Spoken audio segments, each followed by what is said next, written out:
Good day. Welcome, everyone. Thanks for joining. Today we are with Natalie Branin. Welcome to the podcast. Thanks for having me. Have you been a podcast guest before? Not once ever. All right. Awesome. Well, thanks for being here. Natalie was Teacher of the Year at Jones High School, 2020, 2021-ish. Yeah. When did we leave? 22. Yeah. It was 21, 22, yes. Awesome. All right, Yes. cool. Congratulations. Thank you. So I want to dig in a little bit to that, but before we get into all that, what was it like for you, like, growing up? Where are you from? Give us a little background. Okay, so I'm from South Jersey, about 10 minutes outside of Philadelphia. Diehard Eagles fan, and Phillies right now. All right. Game 7 is tonight. 2 for 2 on Philly fans. In here. Yes. Don't cancel us, please. Grew up, went to public schools, went to college in upstate New York, Syracuse, go Orange. Cool. And then moved down here to do my master's degree at UCF and started teaching in Orange County for the last I was in Orange County for 7 years. All right. Yeah. Nice. Yeah. So, were your parents teachers? Do I remember that? My mom is a middle school special ed teacher. Okay. And then my grandfather on my dad's side was a teacher. He Okay. taught business education. Nice. And typing. My sister was formerly a teacher. My cousin was a teacher. My aunt was a teacher. We got a lot of teachers in our family. So, did any of them work at your school when you were a kid? My mom, when she was in grad school, actually was a substitute in my school. So I've had her as a sub several times. All right. Yeah, so. Was having them all be teachers, was there a moment where you're like, that's what I want to do, or was there completely separate from? Funnily enough, it had nothing to do with them. I actually wanted to be a dentist for a really long time. All right. Had a few Big dentists difference. in the family. Yeah. But I had a 7th grade science teacher, Miss Wiley. She was also my field hockey coach. And she, opened the doors for me of what could be and was just, very heavily invested in me as, a student athlete. And so that's really where it started to, I was like, wow, I could do this. And then also, being a girl at that time, even just a little over a decade ago, interested in STEM, no one's really taught. I won the science award and was in all these AP science classes, but no one was really talking to me about careers in STEM. Yeah. So not that I wouldn't have become a teacher either way, but I honestly didn't know any other way to make science and school kind of a career. But then I also had my 9th grade and also my 12th grade, my science teacher, Mr. Ron Smith.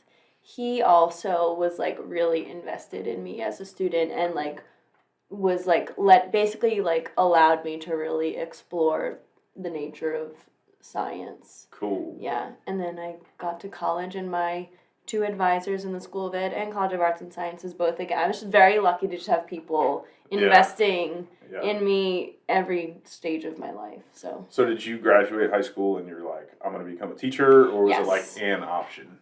I graduated high school knowing I was going to be a teacher. That's what I had applied at Syracuse for. That's when I started. That's what I was doing. Cool. So there was no, when you got to college, there was no, maybe I'll major in yeah, something there was. else. I was dead set on becoming a science teacher. Cool. Yeah. All right. And so you go to college at Syracuse. Did you like it? Loved it. Cool. Yeah. And a little chilly. Yeah, can't imagine. So you're there. So here you do an intern, you do 2 internships, your spring and fall semester of your last year. Was it like that? So there? Syracuse, because New York is very different than down here. Even though it was a private university, but they had rules that basically you have to do. I was in a classroom every single year of college. So my freshman year, and you are going to all the local high schools and whatnot and middle schools. So my freshman year, I was just kind of observing a science class, just watching and learning from the teacher. Sophomore year, they had us in a middle school tutoring students in literacy and whatnot. So you're in a school every week, at least 1 day a week. Junior year, I did a full-on semester of student teaching. Cool. Spring of junior year, and then fall of senior year, another full-on semester of student teaching. So they require you do 2 full semesters of student teaching plus all the other stuff. So at least every year you're in a classroom for a semester. And the student teaching, was it teachers there and you're kind of like shadowing, or you're I was teaching? I literally the first week they were there, and then I was just on my own. I was doing it. Yeah.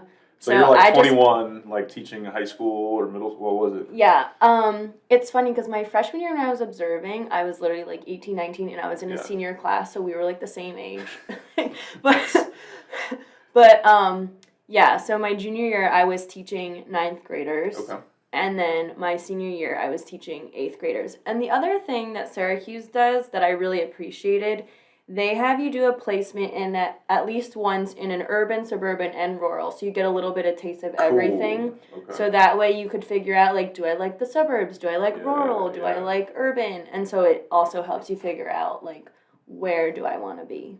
I've not heard of that, but I feel like there's a lot of teachers that end up in urban schools that are not urban passionate. Well, they've never even considered what that's like. Right. And to have people and that can apply to any, but to actually put people in that environment. So one, even if they don't love it, at least they're familiar with it when they get there versus that's cool. Yeah. So when you did that, was it a positive experience? Did you enjoy it, or was it Loved it. I was I was like, I'm basically a teacher, without my degree, and I loved it. I was going to sporting events and choir concerts and stuff for the kids, and organizing field trips and whatnot. I was all in. And the teachers that you interned for, were they helpful, or were they cool, I'm on vacation, you're up, and I'm gonna sit at my desk and chill? The one guy I had in my junior year, this was at North Syracuse Junior High School, Greg Flick's Earth Space Science class. He was incredible, taught me so much, was doing stuff that people were not doing at the time that now is considered he would every lesson, he had me record a few lessons with the microphone in case kids were absent, and had a whole website before teachers had websites and what, or a Canvas page or anything. And so he was doing all this really innovative stuff at the time that was and I was he taught me so much, and then he took some stuff from me too, which was really cool. So he was physically in the room, but let me have the floor.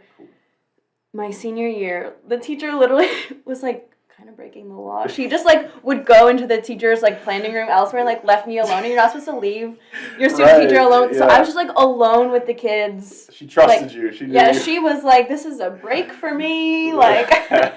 And so that was a little bit of a different experience. And I didn't have that year. I was teaching 8th grade physical science, which is I've never taken a physics class, believe it or not. I have a science degree. And I don't really like chemistry. Okay. So I'm a much more environmental or something. Outdoors. The stuff you could see and dirt and stuff. Because even biology, I'm a little meh. Yeah. So that course, I didn't have as much freedom because she had a certain way she wanted things done, again because it's her class, but then was leaving me alone, so it's a little But and it was in a rural setting. I definitely learned a lot. That one was rural. What was the other one? The other one was suburban. Okay. And then I had a few urban placements as well. Yeah. I remember when I was interning, I had become a substitute teacher, because here at the time in Orange County, you could become a sub with a high school diploma. Yeah. And now you need 60 credits or a AA degree. Right. But when I was 18, I applied to be a sub, and they were so backed up that it took 3 years to go through. Oh my God. So I didn't end up becoming one until my junior year. But when I became an intern, I was a sub. But while you're an intern, you can't have both roles. So the teacher was out. I was I can do the class. They had to get a sub to sit in the room for me to teach the class, which was just ridiculous. So it's kind of cool that your teacher was just I trust you. Yeah. You're good. Yeah. Did you leave there feeling I'm ready to teach, I'm good to go? Yeah, I had really good observations, which was nice. Before, you knew how to play the game. Now it's you know how to play the game a little bit, but then you're stressing about every lesson plan, and because you have to turn them into your professor. But I feel because I knew right away that's what I wanted to do, and I had really great examples of teachers in my life that. Cool. Yeah, it was. Did you go from so you did rural, suburban, urban, and we met in urban school, so I know that part of your story, but was there a point during those internships where you're this is where my heart is, or were you kind of yes. I just like kids? an urban girl all the way. I just really liked those kids. I felt, because, like, I had Jim Boeheim's son, little Jimmy, who's now, like, doing, like, in one of my classes at the suburban one. Yeah. And it was cool and all, but it was just, like, I felt like I couldn't be as, like, creative, and it was, like, where I felt like it was, like, a lot of, like, pressure from parents and stuff. And then, like, rural was cool, but it also has its own challenges, like, a lot of absenteeism because of, like, kids working the farm and whatnot. Right. Yeah.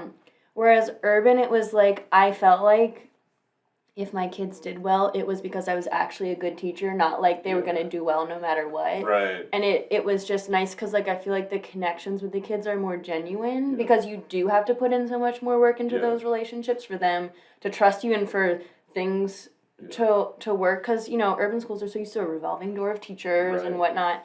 So, you know, it was a lot more rewarding, I would say, because, like, you know, too, like, you have, like, your staff, and you guys are, like, a united front. It's, like, you are leaning on each other, and I just felt like it was, I don't know, I could be more creative and it's interesting. Not crazy. You mentioned that about, like, the teachers. I worked at my first teaching job was a suburban school, taught at Boone High School, right up the road, and I loved it. It was a great experience, but I met, like, 2 other teachers in a whole year. Like, we didn't have that many meetings. We didn't really need to. Right. We just didn't really connect. And when I started teaching, when I taught at Oak Ridge and I taught at Jones and at Carver, it felt like the teachers, we had a ton of meetings, but we were also, like, you needed each other, and you built much more of a family feel, and I felt like I made some lifelong friends, and you're just constantly collaborating and working together versus... And this may not be the case everywhere, but in my experience, it was like in suburban, it was like everybody's good. We're fine. It's a lot more like departmentalized in suburban. I felt like everyone just like ate lunch in a certain spot, and it was like I like you know, being able to mix it up and I don't know. So you finish your internships and you graduate like right at the same time. Did you? 2014. All right, congrats. So. What was the next step? Like, did you already lock in a job? Because I know in New York, like here, you graduate and there's so many openings that it's pretty easy to get a job. I could have gotten a job in New York, but I had lived in the Northeast my whole life, had never lived anywhere else. Yeah. And I was like, I just want to do something different, try somewhere else, you know? So I was like, oh, why not go like the complete opposite and go to Orlando, go to UCF. My cousin Justin... He did his undergrad at UCF years ago, and I was like, you know, I have family in South Florida, not here. I just was like, I don't know anybody, but I'm going to just drive a little rental car down to Orlando and see what happens. Did my master's degree at UCF, and when I got here, I didn't know what my master's program, what the, like, workload was going to be. So I had served and bartended through college, so I got here and I just got a job bartending. So the first year I was here, I was like full-time bartending and going to school, and then I was like, okay, I can do this. So then I moved into OCPS after my first year here. So fall 2015. So it was 2 years master program. It was actually 3. Whoa. Because it was designed for people who are also working full-time. Right. So it was a lot of, like, classes at night. So you weren't taking more than, like, 2, maybe 3 classes a semester. Yeah. I took up my first year here. I did a year. And then that summer, I took a few summer courses to just get them out of the way. So by the time it was my final semester, I only had 1 class. So it was, like, a lot of teachers that were then taking night classes. Right. So you're taking night classes at first, and you're not teaching, and then you're, like, bartending later at night. Yeah. That's awesome. Yeah. Did you realize, like, during it, you're like, hey, I could probably teach him and do this? Yeah, my parents actually, like, yelled at me because they were like, you're, like, missing out on, like, a whole year of salary. And lo and behold, I was, like, making decent money bartending anyway. But I was like, I don't want my schoolwork to suffer or my teaching to suffer because it's too much for me. Because I'd never been to grad school before, and I had never taught full-time before. Right. So, and, like, I had worked jobs while going to school in college, but still, it's different. So, after a year, I was like, I'm gonna... Yeah. I can handle this. So what was it like when you said, all right, I'm gonna now get a teaching job? Like, what was that process to then getting a teaching job? Went on OCPS.net and applied for a few jobs, immediately got interviews, and I had my pick of wherever I wanted to go. How many different do you remember how many different options you had? 3 or 4, and I remember like it was I had applied for middle schools because earth-based science was taught in 7th grade here, and I was like, this is what because at Syracuse, if you're going to be a secondary education teacher, you also have to get a degree in your subject area. So I graduated with a degree in earth science and a secondary science education degree. So I was like, I want to do earth science because that's what I'm comfortable with. Obviously, now I'm like, whatever, give me anything, and it's fine. But so I was looking at a few middle schools here. All 3 of them offered me a job. Nice. But I knew 2 of them were not the fit for me, and they were still urban, but just based on the interviews. The one school, I told them this is not a fit for me, and they offered me the job anyway. But like, we just need people. Yeah. But awesome. So that's why I ended up at Robbinswood. Okay. And so I want to jump back to Robbinswood, but you got your degree in education, then you got your master's in education. Yes. And I was talking to a guy who's at Valencia right now, a community college, he's trying to decide what he wants. He was like, I'm deciding between business and nursing. And I was like, I think you should go with nursing because you can do nursing and then you can always go do business out of that. And I got my degree in education, but I tend to talk people out of getting their degree in education because I'm like, you can study anything and become a teacher, but if you study education, you can't necessarily do anything. What do you think about that, like now after having done it? I agree. It is, and people are like, oh, teachers have such transferable skills and whatnot, but I will say, like, yes, there are a lot of jobs out there, but it seems to me like even though people think teachers are so valuable, they're hesitant to hire former teachers. Right. So, which, like, if you want something done, hire a teacher. They can do 15 things at once. Literally, like, the amount of stuff I get done in a day now that I have no interruptions if I'm working from home is ridiculous. Because you're used to doing all these things while teaching the class and answering the phone. And I'm like used to doing it with like little to no resources. So there's my plug for hire former teachers. There's a lot of them. But yeah, I agree because like you could even go get like a degree in biology and then become a teacher. Like but I will say on the other hand, it's a hard question because when you don't have a degree in education and then you go into education, there are so many things that you don't know. Right. I think the general, public things like, oh, anybody can go, because there's this thing like those who can't teach. Well, here's the thing, like teaching is a skill. Yeah. So like just like other things are skills, teaching is a skill, and there's a rationale behind why we do the things we do, and like I'm not just like, I always was prepared because the students are like, well, why are we doing this? I always had an answer for them because there is a reason why we're doing this. I'm not just doing things to do it. I'm not not a busy because I said so. Right, never because I said so. And so I think people forget too, like teaching is a skill because like how many substitutes come in and they're just like, I don't know how you do that. And like they're there for one day and they're like so overwhelmed. I walked in on a sub one time because I was in a PD. I just came to check on my class. She was literally like under my desk and the class was just pure chaos. And I literally just like give the kids the look and they all like sit down. But it's like, so I think it depends on like what your long-term goals are. Because like I know my boss, he eventually like wants to be a professor. And I'm like, listen, I'm like, FYI, like if you want to do that, like you got to learn some of this stuff first. Because he's like a business and marketing guy. So I don't know. I mean, if you're, I'll say from my experience, it was like I'm glad I did it for my experience, but I would think I didn't actually, like in college, I had a great experience in college. I had great teachers. My best professor, like, didn't teach me how to. He taught in inner city Los Angeles. Yeah. And he was just old guy, and he just told stories, and I just like couldn't like stop listening. And and one of the things I just remember to this day, him saying, he's like, I just treated them like humans, and they like were like. They were running clubs, handling money, like I never lost a dollar, and he was just, he was inspiring, and so that was valuable to me. I think the actual degree itself, maybe not as important as the skill and I think the degree is undervalued. Like I think it is a helpful degree, but people don't recognize that.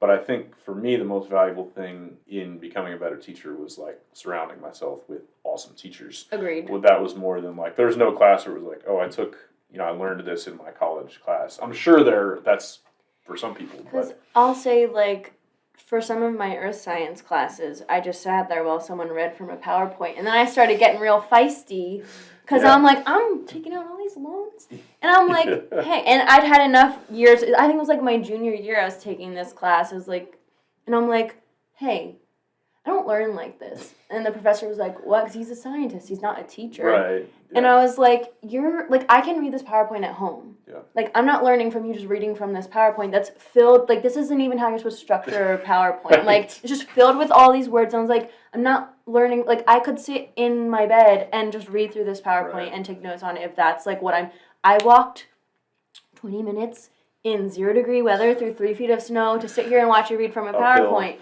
Yeah, literally. So I was like, I don't like this. Because I was like, this isn't how people learn, blah, blah, blah. And so, yeah, it's like you said, like, there are a lot of, like, you can learn knowledge without a degree. Right, yeah. Skills, I think it's helpful to be around, like, masters of it, like, people who have done it and experienced it, things like that. That's my biggest recommendation to, like, new teachers. And that's where I think I failed, but was, like... Because you're so busy with all everything you got to do, but getting a chance to sit in on other teachers' classes that are really good at what they do, and you just take it in. Like, that was such a game changer, and I regret not doing that more, because I think that's the most You did? You came to my class. I came. I did. Well, that was the end. Now I'd figured out by year 11, like, all right, I should be doing this, but I should have done that. I remember, I don't think my first 2 years, I watched anybody else's class, maybe one. So you get... your middle school teaching job. Well, you decide, you get all these job offers, and you knew Robbinswood, you knew that was the job? Yeah. How did you know? Well, I walked in, and actually the person who hired me there, she was an AP, then she left to COE, she's back as the principal. I actually spoke with her the other week. But I walked in, and she was like, I looked at your resume, I don't need to ask you anything, we want you here. Awesome. I'm like, okay. And then I was like, well, I have questions for you.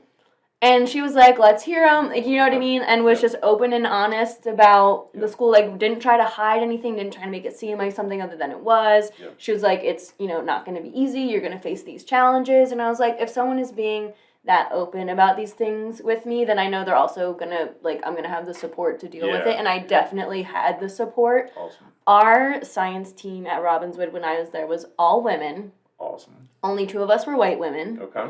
And then we had our science coach, Miss Hall, who I just spoke to the other day. But, like, everyone was a team player. Yeah. Everyone was supportive. Like, it was, if I could have had, like, my first couple years teaching anywhere, I'm glad it was there because I learned so much. I was able to go sit in other people's classes. Cool. They let me run PDs and stuff. Like, I was, like, I was feeling myself. And, yeah, I know. One of the schools I said no to, and when I told him in the interview, he was like, all I care about are test scores. Yep. And I was like, this isn't the school for me. Right. Because I was like, I don't like lose sleep at night being excited about test scores. Right, right. And I was like, I already know for a fact that that's not what I'm about. So because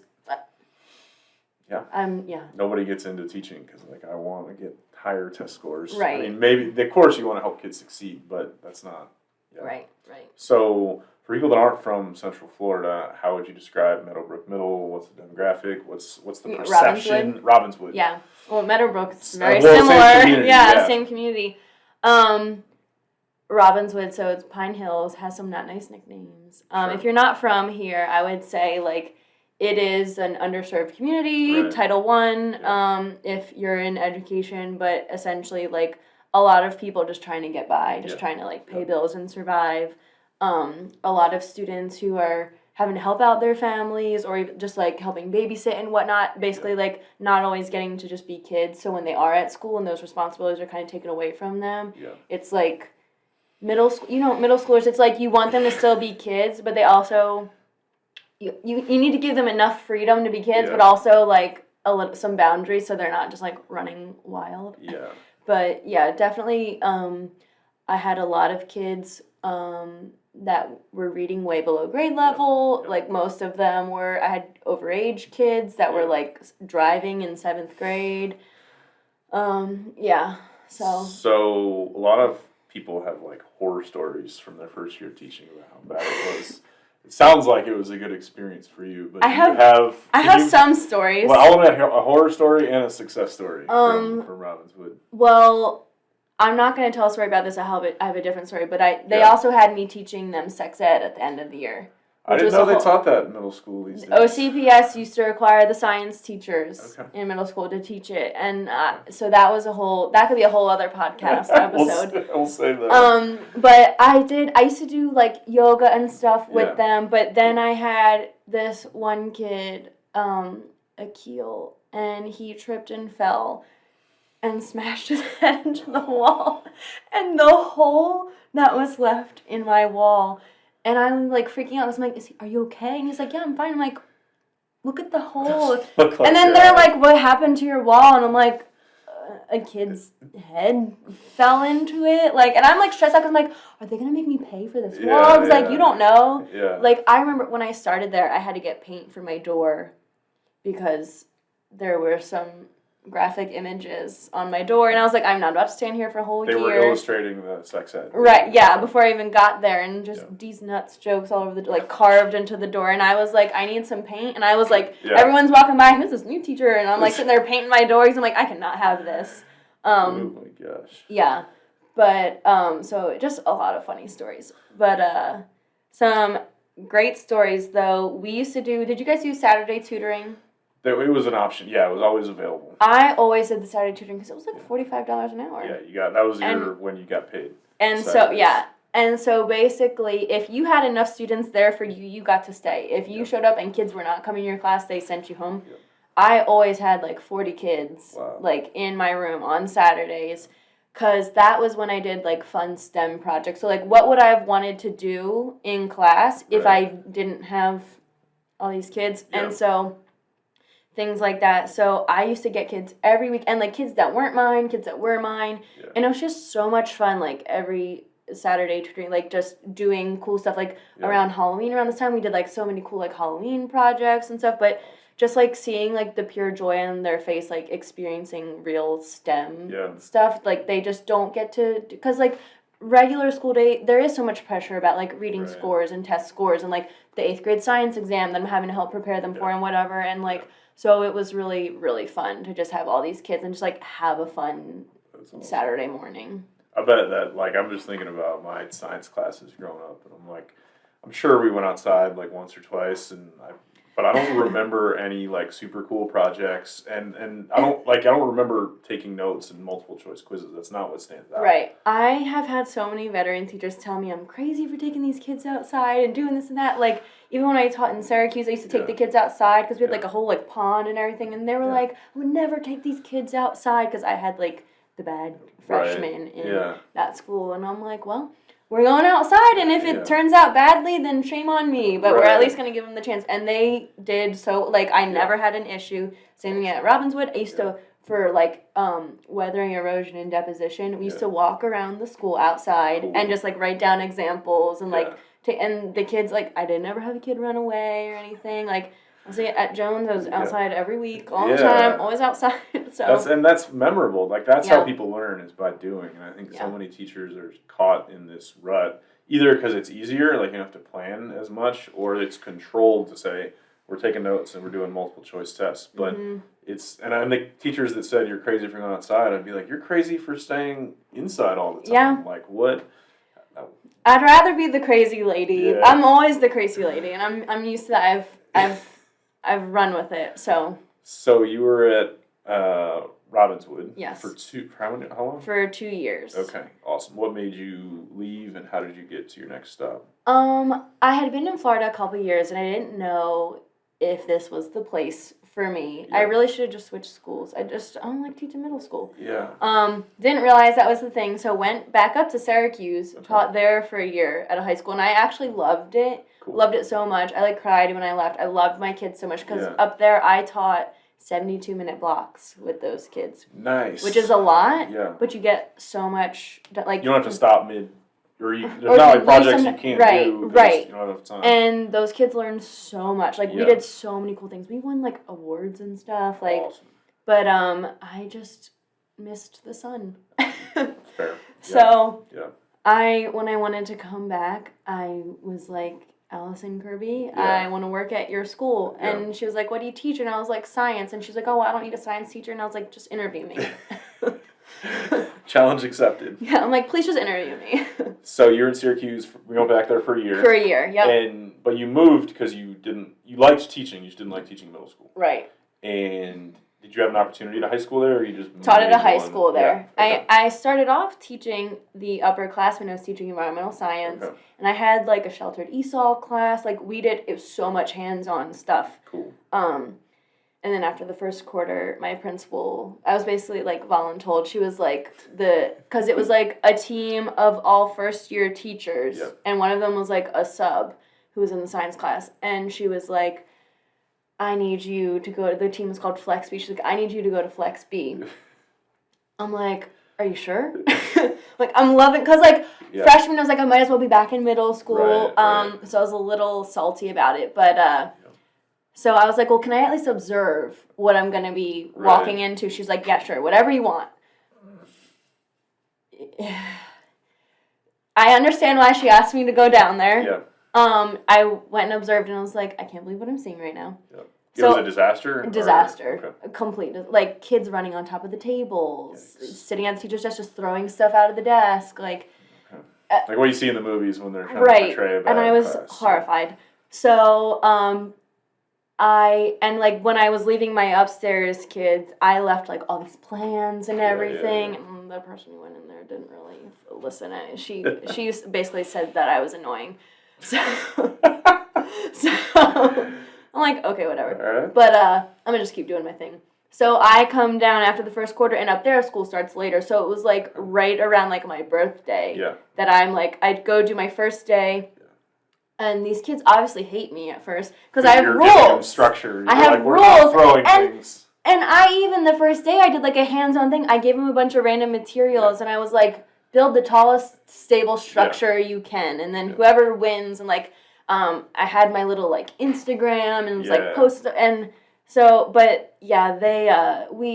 it took them a good quarter to really warm up to me. I had assigned seats, like I had, like I said, like structure, all this stuff, but funnily enough, all their grades went up. All of their like reading skills and everything went up. Their behavior, because when I started, like, I met with my team of teachers, and I was basically like, we all need to be on the same page and consistent. So, like, we need to agree on, like, what is our rule for cell phones and charging phones, and what is our rule for bathrooms. So we all had these, like, ridiculous bathroom passes where, you know, like, Dollar Tree has, like, those felt, we put them, like, on a lanyard, and, like, so they had to wear, like, a big, like, owl or, like, a sunflower, so, like, things like that. I saw a guy who he got a toilet seat. That was the pass. They had to walk around with a toilet seat. I've used like big old clipboards before. Ed Jones, I had like a big frog picture. But so basically like getting everyone on the same page. So the kids were mad at me because I made everything consistent. But then they were like really into the class because they realized we're doing all these really cool projects. Because in Syracuse, shout out to Dana Corcoran, who was like over science for the district. She told me unlimited budget. Like, we're ordering stuff for science. She goes, unlimited budget. And I was like, unlimited budget? She was like, I've never heard that, especially coming from Florida. Yeah. So I filled a shopping cart with $15,000 worth of science supplies. And they got it.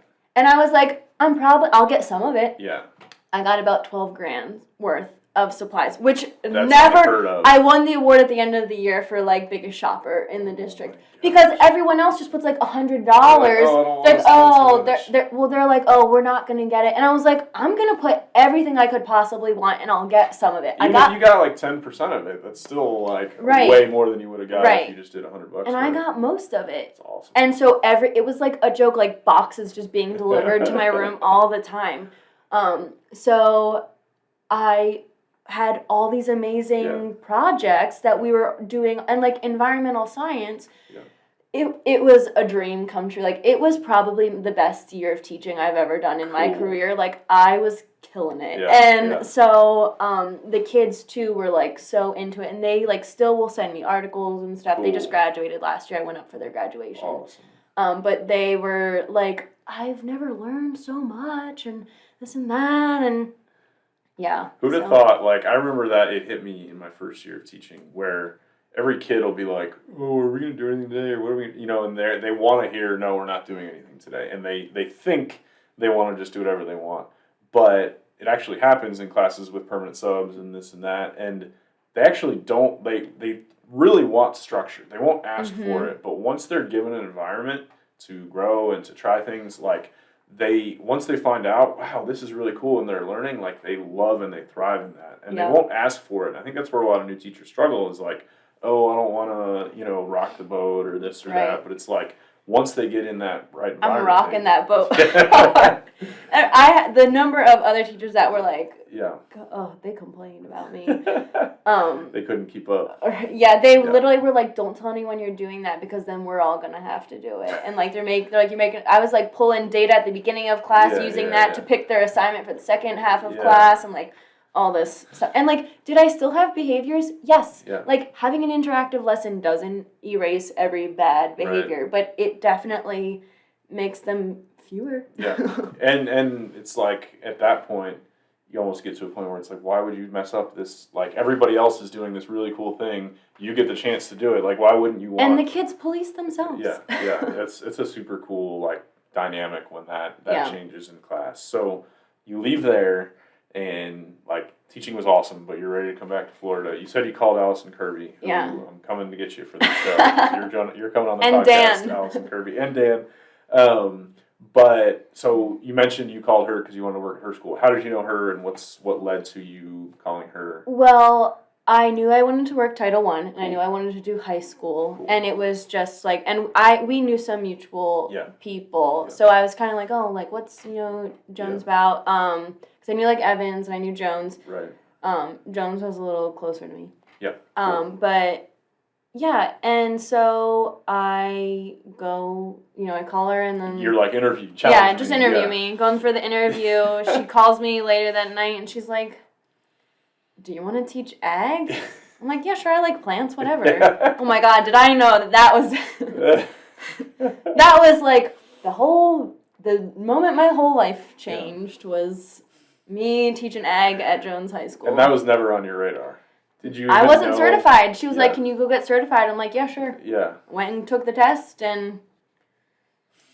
Passed. Yeah, I passed. So you call her, you say, give me a job. She's like, I don't have a job, but you can do this, and you do it. What happened was the district had required every high school to have an agriculture program, but they didn't necessarily have another teacher or like budget for another teacher. So what a lot of schools were doing were taking like an environmental teacher or another science teacher and giving them one period of agriculture, which fulfilled the requirement. Yeah. The goal was to have like move them through a program. So at Jones, it was the horticulture program, but I know like university, they had like a vet assisting program. So like all the different CTE for agriculture, it's like so varied. But like at Jones, we had a greenhouse, and so we did horticulture there. But so for you, it wasn't just teach ag one period; it was teach ag all day. Was that the original plan? I taught 5 periods of ag and 1 period of horticulture too. Okay, cool.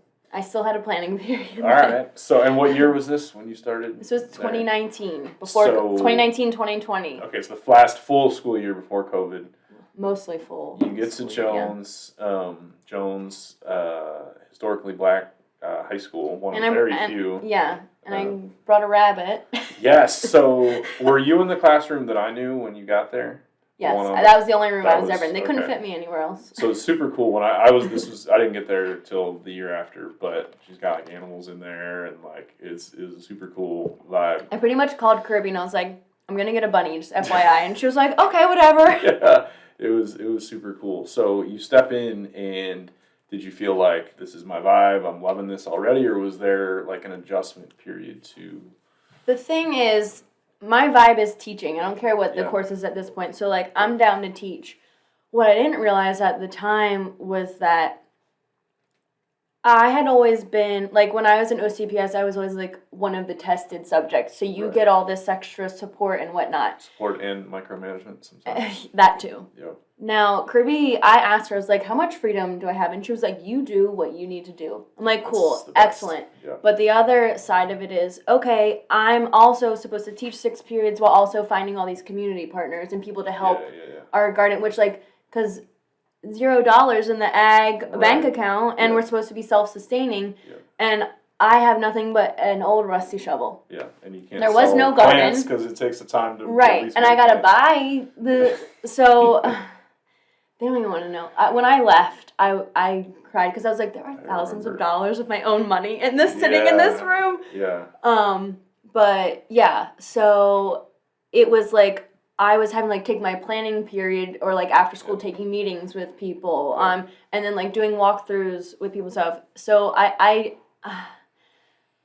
did get a lot done. Yes. At the expense of my sanity. Yeah. I was very tired.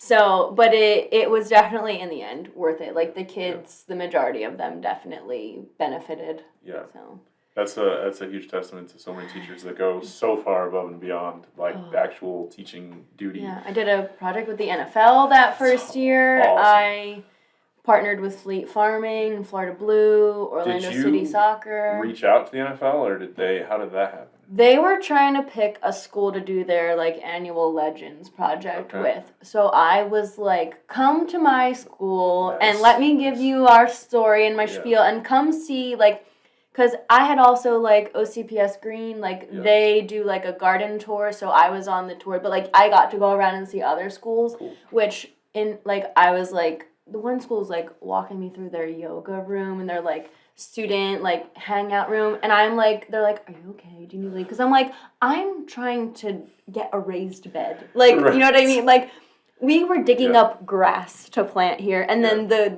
golf carts were running over our plants. Well, and like Jones is like of the 22 high schools in Orange County, like the least property, so there's not very much space to not at all do anything. And I wasn't allowed to use certain parts because the band practiced there or whatever, so we literally were just behind the portables.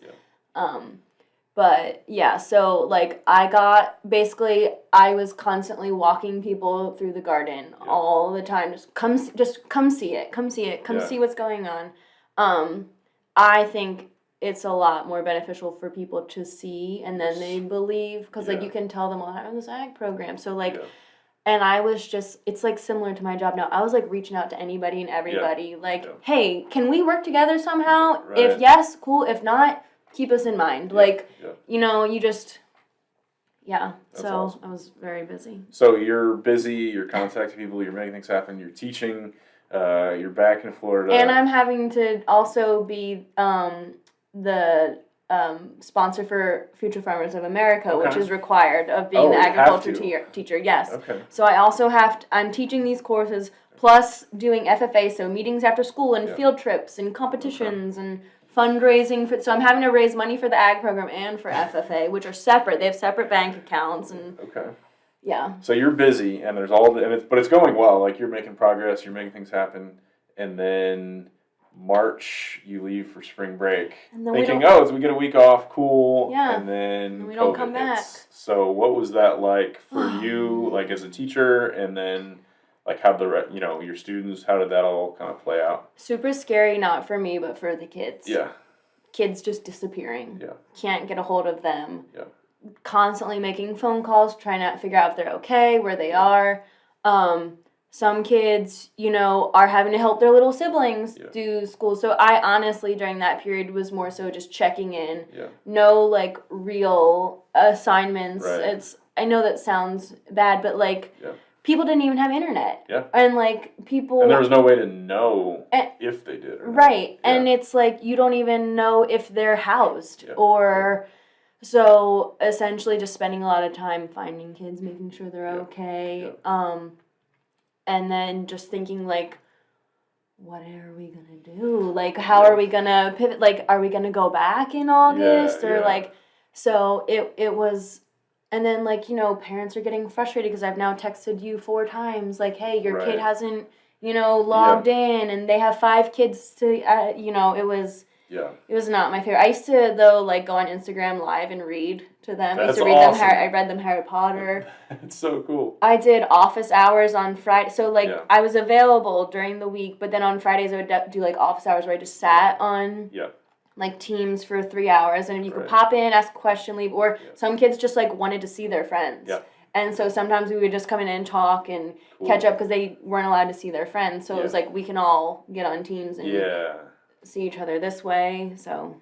What I remember really stood out was not only that chaos, but just not knowing how long. Like, it was, like, when we first, like, hit spring break, it was, like, we're off for a week, and then, like, oh, school's canceled for a week, and then a month, and then, but we'll go back May 18th or whatever, and then nothing. So it was just kind of this constant, like, extension of this. And I remember, for anybody, like, this was the first 3 months, was March, April, May, and we didn't have any system yet. So it was just like, you know, by August, at least we had a plan, that good or bad, but we had a plan. But March, April, May, there was no system or format for online teaching for district wide. Like, it was I was lucky though. I had always used Canvas as a teacher. My kids knew how to use Canvas because OCPS is a digital district. So I had been using Canvas for years.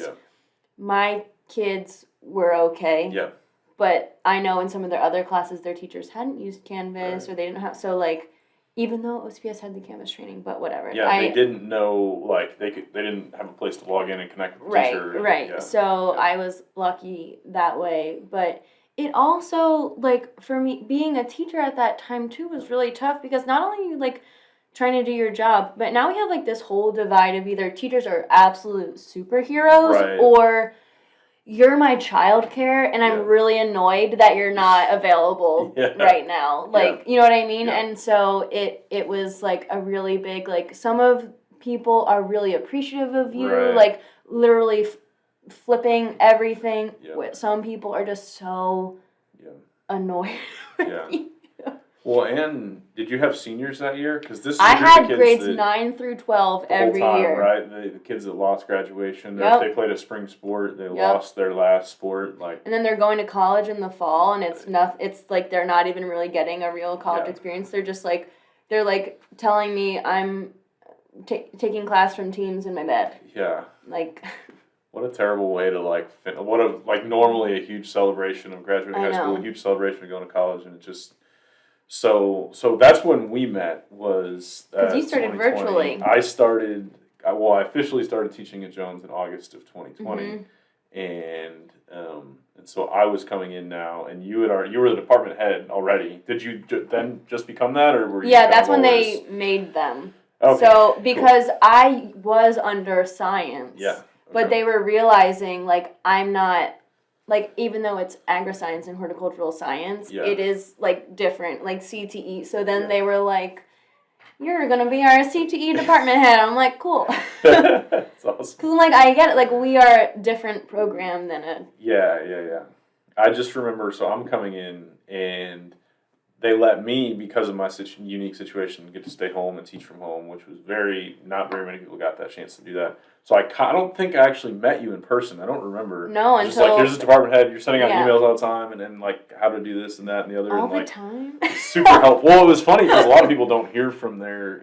So mine was more like, this is how you do this. Yeah. Well, the thing was, so Jessica Clark, they were like, can you make videos of how to do stuff for our teachers who don't know how to do stuff? So I'm like, I'm sending it to you guys. But, like, it was also just for everybody because they're like, you know how to use Canvas? Because, like, when I was at Robbinswood, I used to give Canvas trainings. In Syracuse, I gave Canvas and Newsela was my other thing. I used to give trainings for Canvas and Newsela, so it was like, they're like, can you, like, show people how to do this or show people how to do that, blah, blah, blah. Especially because, like, kids were at home. So I remember Lo, he was the API at the time, he, like, cried when he told me, he's like, you have to come back in person. And I was like, I assumed so because no one else teaches my course.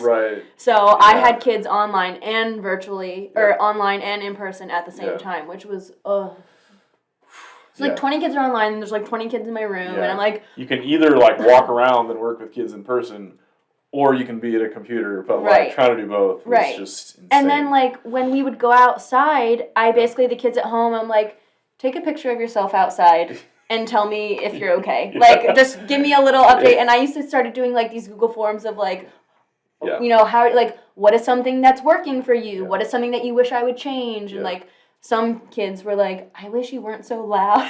I heard that a lot. Like, we've got all these kids over here. But it was very helpful. And I think also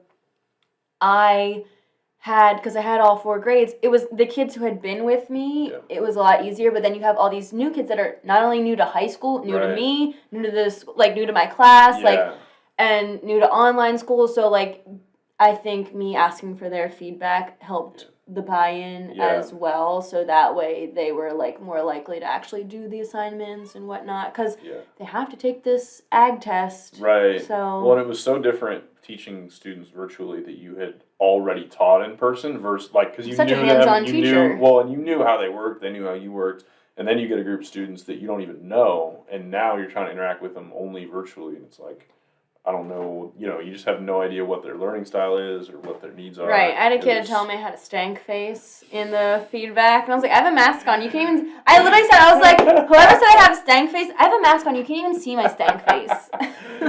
That's awesome. So it's like, but thanks. So then I remember specifically having a conversation with my principal and talking about this transition that happened, that I feel like happened, where prior to that, teachers were kind of authoritative to students, where like, you have to go to school, you have to do what we say, you have to blah, blah, blah, blah. Like, you got to come to school because you got to come to school kind of thing. And it went from that to like, coming to school is kind of optional now. Like, kids have their own out. At any point, a student could just say, sorry, like, my computer doesn't work, and we have no way of checking. Right. And when I saw a lot of teachers kind of until we got land school air. Until we got that. But even then, we wouldn't know, like, if their internet didn't work or something wasn't working. And so my theory... I had to develop systems for that. Yes, which most people didn't. But I had this theory, or what I came up with was, we have to make our students want to come to our class. Because if we're just like, no, you have to come, like, they have every excuse in the book that is now legitimized. Like, they're no longer punished for absence, and they can just not show up, and we're still kind of held accountable for how they do ish. But it was like, I have to now make my class environment, and hopefully we're all already doing this anyways, but a lot of people didn't, was they have to want to come, because they can just choose not to with no penalty. Correct. That's how in Syracuse Joke of the Day started. I started Joke of the Day and teaching in Syracuse at Corcoran High School because kids, they want to skip class or whatever, and I'm like, well, you're missing out on this excellent joke of the day. And I didn't ever repeat, because you have kids every day, and they're with you all 4 years. Yeah. You can't tell this, they've heard it before. Right. So I literally came up with so many jokes. But that's how I started doing, like, in the beginning of class. Yeah. Also, when we were virtual, though, aside from Joke of the Day, just to check in while I'm, like, taking attendance and whatnot, I used to do, like, a question of the day. So I'm like, who's the best Marvel villain? And they're all, like, arguing in the chat. Or, like, when it was right before the Super Bowl, I'm like, who has the best chicken wings? Nice. I remember one time for my observation that year, I asked, like, what do you like about yourself? And I was, like, thinking they're going to be like, I'm good at football, or, like, you know what I mean? They had, like, the most insightful answers. I was, like, almost tearing up. They were, like, awesome. I was like, yes, it's, like, we've done it. You know what I mean? I was like, I am happy with the work that I've done here. So that was another thing, like, making them, because they're like, what's the question going to be? Yeah, and it seems so stupid to someone who maybe is not in education, but, like, those little things that are non-academic are, like, what the kids really love. And I found, like, because I did the same, I didn't do Joke of the Day, but, like, they'd come in and they'd always give them 5 questions at the beginning that were non-academic related. The first one was always just, how do you feel? And I gave them, like, 5 emojis they could respond from. And some kids would always put the last, like, this depressed or angry face. And it was like, we should probably talk about this. But the other ones, too, just random things like you were talking about. And, like, I found this article. I would just look up random news things. And a guy on the highway, like, a turtle hit his windshield.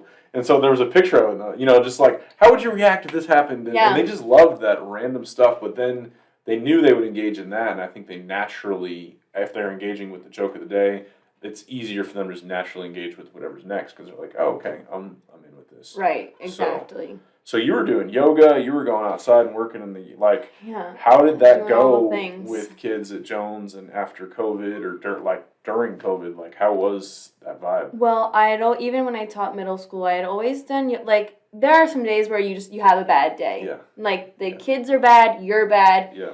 And so a lot of times after that, I would, like, at Robbinswood, I would, like if a kid, like, was really acting up and, like, we're writing a referral or whatever, you do yoga, because it's, like, they need a reset. Like, like, we're human. And just, like, I am very much an advocate of teachers are also humans. Yeah. And I very much would, like,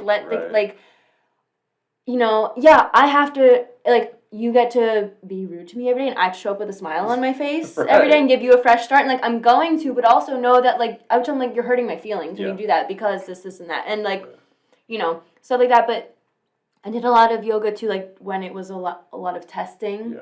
Or, like, before testing or days of testing, because their poor little brains are, like, so exhausted. They're just physically exhausted. Sometimes, you know, it's a nice day out. Yeah. Let's get outside. Yeah. I used to do, like, little, like, bingo sheets. They had to, like, find someone in your class who and get initials. I used to do scavenger hunts in the garden with them. They had to, like, take pictures of stuff. Yeah. I made them do videos outside of, like, how to do this in the garden and have them do, like, instructional videos and submit it. Yeah. But going outside, we went outside. Thursdays, we worked in the garden. Fridays was something in the greenhouse. Awesome. And so every Thursday, their bell work was, what is your job in the garden? And it was, like, on the board. And Fridays bell work was always, what are your missing assignments? They get in the check. Right, write them down every Friday. Yeah, nice. Because you shouldn't come back Monday with those same missing assignments. That's awesome. But I found, like, I think a lot of teachers feel this, like, oh, I have to fill every minute. And a lot of it's pressure from their supervisors, like, every 50 minutes of every class period needs to be filled with academics. And I learned that it was like... You have to take a break from academics to continue the academics. Yeah. And fortunately, we had the freedom in electives to do more outside-the-box stuff. But I think even if you're in a math class or something else, like, the investment... I would rather have their full attention for 30 minutes than... 10% of their attention for 50 minutes. And I've taught both state-tested, elective, and just, like, a regular science class. Because in Syracuse, I wrote the environmental science curriculum. They didn't have any, and so I wrote it. Nice. They asked me to write it, and I did. I made the scope and sequence and everything. It's awesome. Just whatever, you know? But it's, like, again, like, I always, you know, you have these suggestions from the district, and I learned early on, maybe I shouldn't say this, but, like, I was like, am I going to do what I know is right? Or am I going to follow this for the sake? Because you going to fire me? Yeah. That's a good... So early on, I learned that was like, I know my kids, you don't. Yeah. And I'm going to do what's best for my kids with the knowledge and skills that I have. Yeah. And so I, you know, that's what when I mentored new teachers, because I was a new teacher mentor, that's what I did. I'm pretty sure I've told you guys that stuff before in our department meetings, but... You're the one with those kids every day, not some district person. So you're the one that has to live with your decisions. You have to make it work for you. Because if you can do everything right for 3 months and then you hate yourself and you quit. And I found as a teacher that, like, at some point you have to break a rule somewhere, even if you're like the most rule follower, because there's contradicting things. Like, I remember they told me, they're like, you can't be in a classroom with one kid by themselves with the door closed. I was like, okay, like, that makes sense. Right. But then a kid comes to you crying at lunch and... Or the fire marshal says you're not allowed to prop the door open. So it's like, you literally have to choose which rule am I going to follow. So you have to make those decisions of what's right for this kid in this moment. And teachers ideally have that wisdom to know. So... You mentioned going to graduation for the kids in Syracuse, and we got to go to Jones High School graduation last year, which was awesome. Amazing. So what's it like going to graduation after teaching these kids for all these years? It is like, it's like indescribable. I know it sounds, because people don't realize, they're like, oh, but those aren't even, like, your kids. I'm like, but they are my kids. Yeah. Like, they're not biologically my kids, but they're my kids. I've spent so much time with them, investing in their future, and people also don't realize, like, you're teaching them a class, but you're also, like, teaching them life. Like, they may not remember the content, but, like, they remember the skills and the lessons of, you know, because I used to finish my curriculum by the end of the third quarter, so I could do, like, what Walker calls those passion projects, you know what I mean? Like, things like how to write a professional email, and, like, so you sit there and you, like, see them, like, the culmination of all of the blood, sweat, and tears you put in, and it's just, like, it's bittersweet, because you want... Like, you love them so much. Like, there are kids, like, I miss interacting with them every day. Because, like, some kids, like, you know when they show up, like, it's just going to be a good day. Like, there are some kids, they are just, like, the light of your life. Yeah. But then it's, like, you're so proud of them, but, like, you're going to miss them. But I have a bunch of kids that, like, I still, you know, interact with regularly. When they're home for breaks, we go out to lunch and whatnot. Ooh. Like, I see them... around, or we just keep in touch, you know, virtually, whatever, but I have a lot of kids still ask me questions. Yeah. I have had teachers the last year and a half, like, call me, like, hey, for testing, like, what's the button? Like, you know what I mean? I Like, don't work there anymore. Or, like, students ask me about, like, SAT, right? Like, just, so it is, you know, when you see them, and then you're taking all these pictures with them, and it's just, like, oh, it's, like, the best feeling. And then you're just, like, so excited to see them succeed. Yeah. Graduation's, I always, like, I don't know, it gets me emotional, where you see it, especially kids, where a lot of them are the first ones in their family to graduate, but you see all these obstacles, and even sometimes, once in a while, you'll see a kid, you're like, really? But even through all that, it's just like, it's cool that you got to be a part of them getting there and them remembering it. Like, it's, I don't know, it's really, and I don't know, the way they do the ceremony, and it's a really cool experience. My last year, I got to sit on the stage, which was really fun. It's a much better perspective. You get to sit up there and see them all walk by. That's super cool. Yeah. So you have transitioned out of teaching, but you're still in education. Yes. So tell us a little about what you do now. I am a community partnership manager. Come on. So basically, I work for a high school dropout prevention program and now a middle school acceleration program that's in partnership with OCPS and Seminole and Brevard. We have schools all over Florida, North Carolina, Georgia. But yeah, so I still get to interact with kids sometimes, and community partners, but I don't have to like grade anything or do any discipline or whatever. Nice. But I do get like, it is still, like I still feel good about it because I do get to sit down with kids still and like, you know, help them find a way to succeed. And I go to Positive Pathways every month and I sit down with those kids and we just kind of talk about like what's working and what's not, and figuring out a better path, a more positive path for them, which is really nice. So I've seen a bunch of my former students at our schools. Nice. So I still get to see, and kids that I had like at Robbinswood, like I see them and I'm like, oh my God, so and so, and they're like, Miss B, what are you doing here? I'm like, what are you doing here? But it is really fulfilling. I really love it. Yeah. That's awesome. And it's kind of cool sometimes getting to go into the school. I remember as a teacher, sometimes you feel like I can say the most profound thing and some students just aren't listening. But there was always like a guest speaker would come in and I was like, what is this? They come in and listening to them, so now you get to be... When I meet with guidance counselors, I'm like, listen, I know you're having these conversations with kids. Yeah. Teenagers, like, you could have a great relationship with them. You tell them the same thing 20 times. Then I randomly show up and say the same thing, and now all of a sudden it's true. I'm like, it's nothing against you. I was like, I was a teacher. Like, I understand, because I could tell kids all the time, and they don't listen to me, but then some rando says it, and it's like, oh, well, that makes sense. So that's, like, part of, like, my spiel I give when I'm meeting with these admin and guidance teams is, like, please, if you have spoken to these kids, I can come in and speak with them and their parents as well, so... It's funny. It's funny how sometimes you can say something in a classroom, but if you say it from like a stage, it gets this whole new meaning. I know. So, last question: if there are businesses or folks out there in the community that want to support you and help what you're doing, please reach out. Yeah, awesome. Yeah, reach out to me, to Kirby, any of our schools. We are always looking for like people to speak to our kids about like careers and colleges and schools and stuff. Always looking for people, like if you want to hire our kids, we because we do more of like we do a 5-hour session. Cool. So we have a morning session and afternoon, so kids do one. Yeah. So we have a lot of kids that work, but like we're trying to get them to that next step of like not working. Not that there's anything wrong with working at McDonald's, but we've now put all this hard work in. Let's level up to something else. And just looking for people that just like spreading awareness about us, or if you know people that might benefit from our program, let us know. Awesome. Yeah. Cool. Well, thanks for coming on the podcast. Thanks for having me. We got to do another one again. I know. Future, and hopefully this was inspiring. This was amazing. So yeah, awesome. All right. Well, we'll catch y'all next time.